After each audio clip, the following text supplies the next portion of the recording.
Canada needs to change trade with the U.S. starting now. I provide Klaus Kellerman, fine gentleman, has a good channel. Here's the today's video and the headline: Canadians can destroy the U.S. auto industry. Time to hit back hard. We got to let that way of acting go. Those behaviors and actions no longer work. We live in the present. Start creating in the present to shape the future. And that means we know Canada needs to be self-sustained. A self-sustainability Canada. So federal leader Quebec Yves François Blanchet and Pierre Poilievre need to drop their self-interest and focus on creating a new Canada, supporting the budget so Canada can start creating self-sustainability. They got to let go of their self-interest. Work for Canada now. We got a serious issue going on with the United States, which creates a problem for the globe. Now, for over half a century, Canada has tied its economic engine to one country, the United States. Our trade, our manufacturing, even our energy policy is all deeply dependent on decisions made in Washington, not Ottawa. But this is 2025.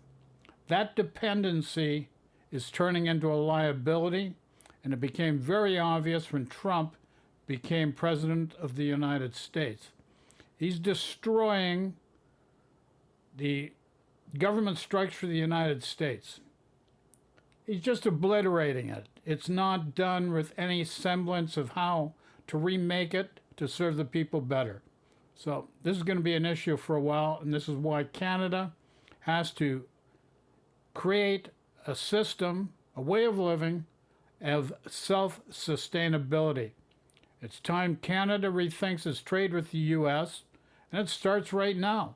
That was brought to your attention during the election, prior to the election of April 28, 2025. And we need to rebuild an auto industry that serves Canadians, not American profits. And maybe, just maybe, that starts with a bold move. And what do I mean by a bold move? Made in Canada hybrid vehicles. And here's the big one: tariff-free Chinese EVs. So we can take the EVs, we lost the plant, GM, Ingersoll, bring in Chinese EVs, better product. We got to create the infrastructure for EVs and focus on made in Canada hybrid vehicles. Whether Toyota, Hyundai, Ford, GM want to get involved with that, that's fine. But it's going to be on our terms, Canadian terms. Now, why the tariff-free Chinese EVs are important? Then we can do that in exchange for a massive canola oil deal with China. So this way we get the canola oil issue out of the way, and it's not an issue anymore. So 75% of Canada exports go south of the border. The U.S. dictates the rules, and we follow. When they slap tariffs on steel, aluminum, or EVs, we scramble to react. When they rewrite their Inflation Reduction Act, Canadian automakers get pushed aside while U.S. states collect billions in EV subsidies.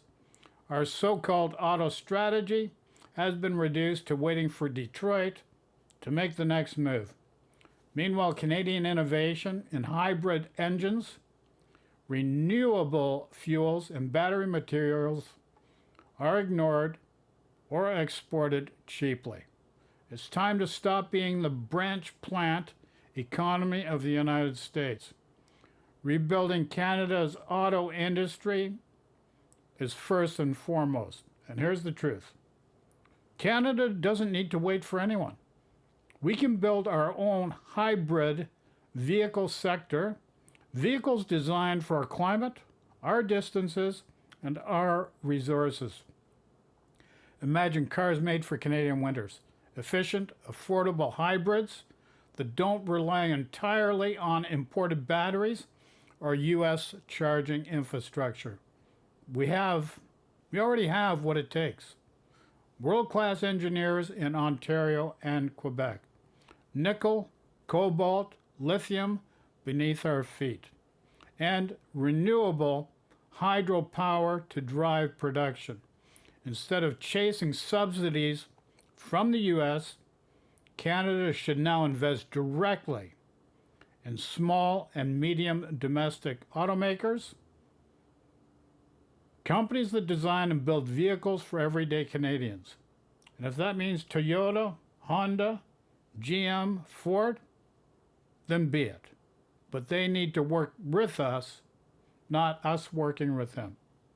It needs to work for us, Canada, and for Canadians, and the people that work in the plants in Canada building these products.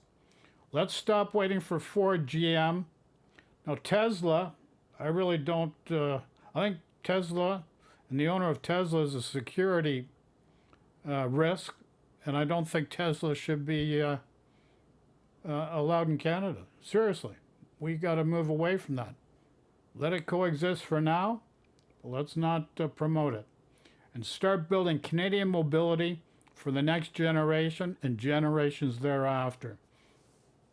And the strategic shift which allows trade with China. Here's where it gets controversial and necessary. The U.S. is entering a new era of protectionism, tariff, sanctions, Buy American policies. We've seen the Buy American policy also under Biden as well.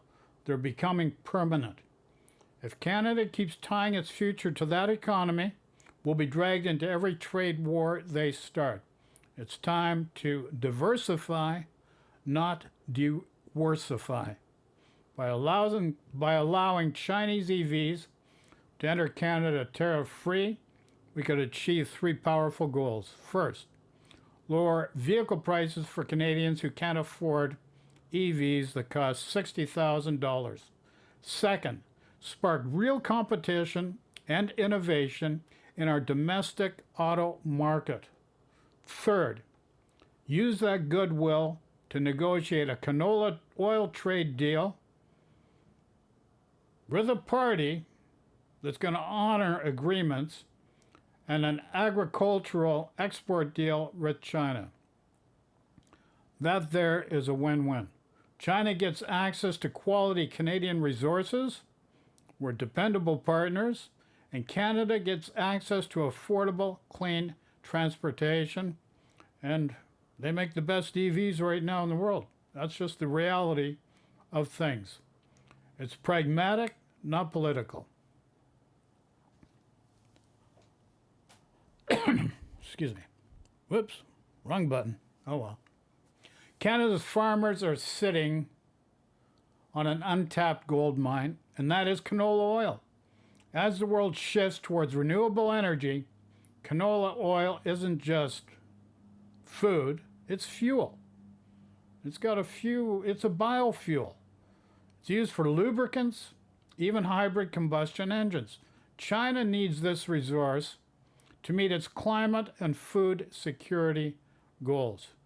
I got to tell you, China is leapfrogging a lot of the rest of the world in renewable energy products and renewable energy, period. And this is where the U.S. is lagging behind. We can wait for them to catch up. Let's take care of ourselves. So Canada needs a stable buyer, not subject to U.S. politics. So imagine this. We open the door to Chinese EVs, and in return, secure a long-term canola export deal worth billions of dollars. That's economic diplomacy with purpose. It positions Canada as a neutral, reliable energy partner in a divided world. We moved from being an afterthought in U.S. trade to being a bridge between the West and the East, a self-sufficient Canada. The old Canada-U.S. Auto Pact made sense in 1965, but that world is gone. We now need a Made in Canada plan, rebuild hybrid vehicle production, protect our battery and mineral supply chains, use canola not just as a crop, but as a strategic energy input, and forge smart trade deals. This is key. Forge smart trade deals with China, India, and the EU. Not just the United States. The United States comes around, we'll gladly deal with them with open arms, but it's going to be on our terms in a relationship that benefits all parties equally. Canada can lead in hybrid innovation, a middle path between gasoline and full electric, perfect for our cold winters and long highways as we redevelop into a strictly renewable energy platform in the near future. This is how we take control of our economy again. This is how we create independence and not isolation. So if we want sovereignty, we have to build it in our factories, our farms, and our foreign policy, the Canadian way. Canada must stop waiting for permission from Washington and start acting like a nation with its own vision. It's time to trade smart, build local, and drive Canadian again. So there you go, folks. That's the opinion. I'm Michael J. Let me know what you think. Thanks for watching. Take care. Be good. Talk to you all soon. Love and peace to everyone.